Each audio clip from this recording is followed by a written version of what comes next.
Hello students, welcome to our info education channel. আশা করছি তোমরা সকলে ভালো আছো। আজকের ভিডিওটায় আমরা আলোচনা করব অষ্টম শ্রেণী তোমাদের সেকেন্ড সামেটিভ এক্সামে যে সমস্ত পাঠ্যগুলো আছে তাদের মধ্যে একটি কবিতা দাঁড়াও শক্তি চট্টোপাধ্যায়ের লেখা। সেই কবিতাটির সম্পর্কে আমরা বিস্তারিত আলোচনা করব, তার বিষয়বস্তু, উৎস এবং কোন কোন লাইনগুলো পরীক্ষার জন্য ইম্পর্টেন্ট, কী কী প্রশ্ন হতে পারে সেই সমস্ত কিছু বিস্তারিত আলোচনা করব, যার জন্য তোমাদেরকে ভিডিওটা সম্পূর্ণ দেখতে হবে। এছাড়াও হলো যে চ্যানেলে যারা নতুন এসেছো তারা সাবস্ক্রাইব করে রাখবে আমাদের চ্যানেলটা, বেল আইকনটা ক্লিক করে রাখবে যাতে আমরা ভিডিও আপলোড করলে তোমাদের কাছে সহজেই চলে যায়।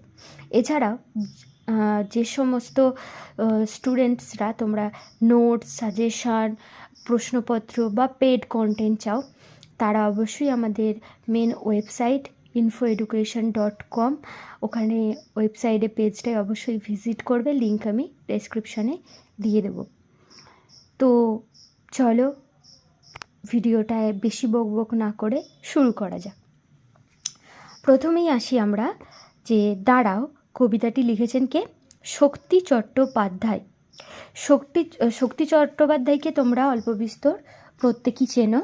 এখানে দেখো ওনার জীবনী সম্পর্কে দিয়ে দেওয়া আছে শর্ট করে, যে তিনি কি 1933 খ্রিস্টাব্দে জন্মগ্রহণ করেন এবং 1995 খ্রিস্টাব্দে তার মৃত্যু হয়। বাংলা ভাষার অন্যতম প্রধান কবি ছিলেন। তার জন্ম হয়েছিল কোথায়? দক্ষিণ 24 পরগনায় বহুরু গ্রামে। পড়াশোনা করেছেন কলকাতার প্রেসিডেন্সি কলেজে। তার প্রথম কাব্যগ্রন্থ হে প্রেম, হে নৈশ শব্দ।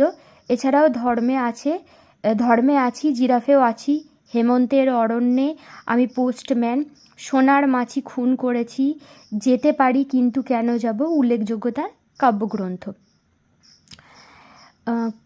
কুয়োতলা, অবনী বাড়ি আসো তার লেখা বিখ্যাত দুটি উপন্যাস। তিনি আনন্দ পুরস্কার এবং সাহিত্য অকাদেমি পুরস্কার পেয়েছেন। এবার আসি আমরা মেন একটা প্রশ্ন, যে আমাদের পাঠ্য দাঁড়াও কবিতাটি কোন কাব্যগ্রন্থের অন্তর্গত? এটি মানুষ বড় কাঁদছে কাব্যগ্রন্থের অন্তর্গত। দেখো, মানুষ বড় কাঁদছে কাব্যগ্রন্থ, এটার মধ্যে দিয়ে তোমরা বুঝতে পারছো যে দাঁড়াও কবিতাটি কেমন হতে চলেছে।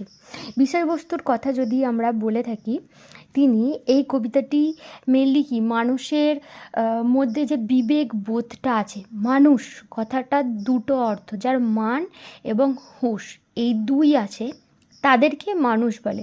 মানুষ হলেই যে মানুষ প্রকৃত অর্থে হবে তা কিন্তু নয়। মান এবং হুঁশ দুটোই যার আছে সে প্রকৃত অর্থে মানুষ।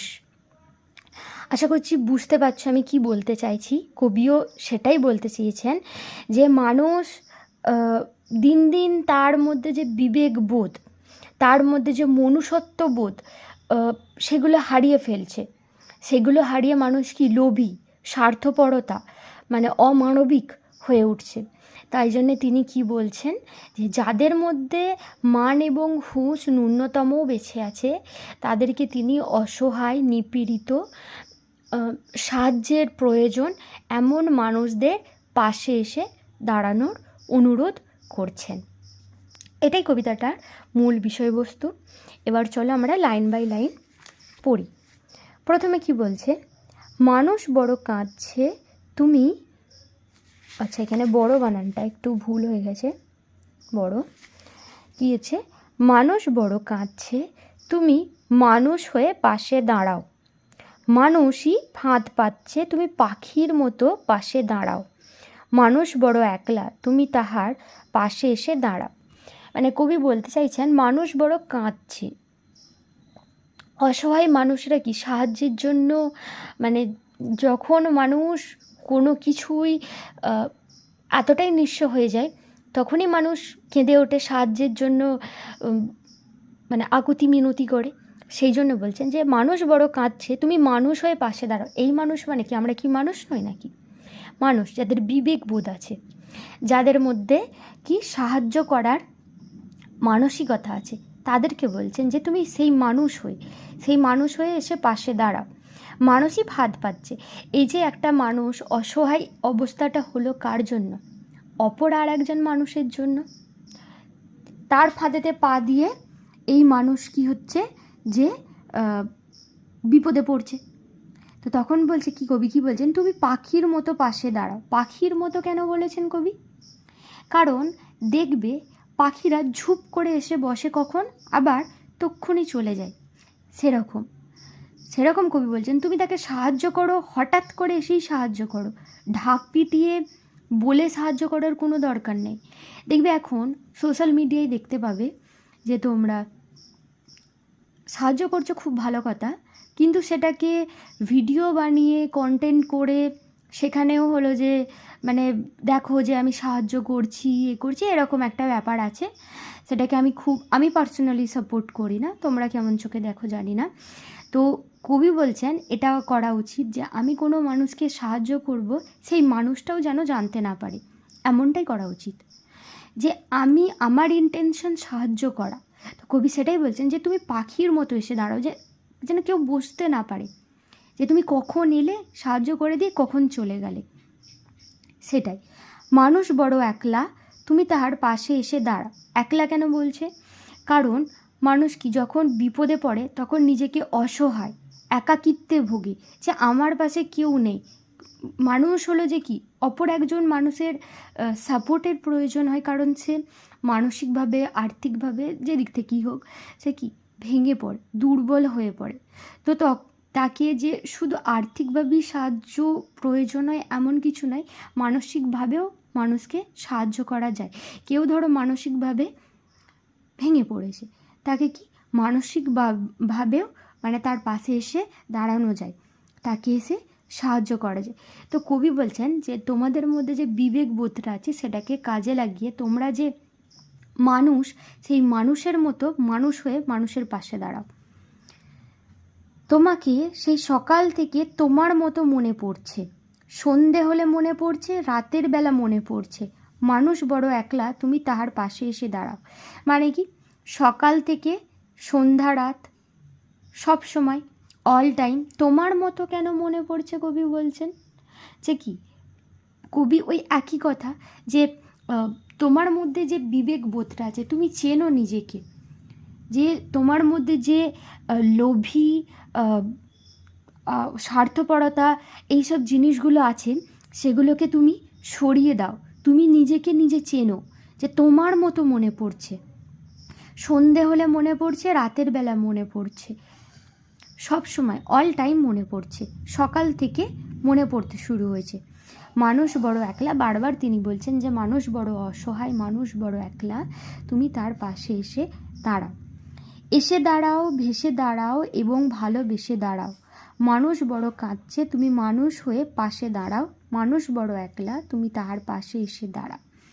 মানে কবি বলতে চাইছেন যে তুমি এসে দাঁড়াও, তুমি যেমন করে এসে দাঁড়াও, মানে তুমি আর্থিকভাবে সাহায্য করে দাঁড়াও, তুমি মানসিকভাবে সাহায্য করে দাঁড়াও, যেমন করে দাঁড়াও, তুমি একদম সাপোর্ট করো মানুষকে।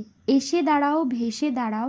তুমি সেখানে শুধু আসলে সাপোর্টের জন্য, সেটাও ঠিক আছে। তুমি হলো যে সেই মানুষটিকে সাহায্য করতে গিয়ে তার গভীরে প্রবেশ করলে, মানে তার কষ্টটাকে তুমি হলো যে নিজের কষ্ট বলে মনে করে নিলে, সেইভাবেও দাঁড়াও। তুমি মানে যেমনভাবে তুমি যতটুকু পারো তুমি ততটুকু এসে দাঁড়াও। তুমি গভীরে প্রবেশ করেও দাঁড়াতে পারো, তুমি অল্প বিস্তর সাহায্য করেও দাঁড়াতে পারো। মানে কবি বলতে চাইছেন যে তুমি সাপোর্ট করো মানুষকে, যেমনভাবেও তোমার যতটুকু সামর্থ্য, সেই সামর্থ্য দিয়ে তুমি এসে মানুষকে দাঁড়াও, এবং অবশ্যই ভালোবেসে দাঁড়াতে হবে। সেই মানুষটার প্রতি তোমার ভালোবাসা থাকতে হবে, দয়া মায়া মমতা থাকতে হবে। যেমন করি হোক, মানুষ বড় কাঁদছে, মানুষ হয়ে পাশে দাঁড়াও। তুমি মানুষ হয়ে পাশে দাঁড়াও মানে কি, মানুষ বড় অসহায়, কাঁদছে, তুমি মানুষ হয়ে, মানে প্রকৃত মানুষ হয়ে, সেই মানুষ হয়ে পাশে দাঁড়াও। একজন বিবেকবান মানুষ হয়ে তুমি পাশে দাঁড়াও। মানুষ বড় একলা, তুমি তাহার পাশে এসে দাঁড়াও। তো এই হলো কবিতাটা। এবার আসি যে কোন কোন লাইনগুলো তোমাদের পরীক্ষার জন্য ইম্পর্টেন্ট। এই তো, মানুষ বড় একলা, তুমি তাহার পাশে এসে দাঁড়াও। এই কবিতাটি, এই লাইনটি তাৎপর্য বিশ্লেষণ করো। মানুষ বড় কাঁদছে, তুমি মানুষ হয়ে পাশে দাঁড়াও। এই লাইনটারও তাৎপর্য। তোমাকে সেই সকাল থেকে তোমার মতো মনে পড়ছে, সন্ধে হলে মনে পড়ছে, রাতের বেলা মনে পড়ছে। তো কবি এমন কেন বলেছেন, সকাল থেকে সন্ধে রাত কেন বলেছেন? এই লাইনটাও, মানুষই ফাঁদ পাচ্ছে, তুমি পাখির মতো পাশে এসে দাঁড়াও। কবি কেন বলেছেন যে পাখির মতো পাশে এসে দাঁড়াতে? তো আজকের ভিডিওটাই পর্যন্তই। আশা করছি তোমাদের হেল্প হবে। এই ভিডিওটা তোমাদের ভালো লেগে থাকলে লাইক করবে, বন্ধুদের সাথে শেয়ার করবে এবং চ্যানেলে নতুন হয়ে থাকলে অবশ্যই সাবস্ক্রাইব করতে ভুলবে না।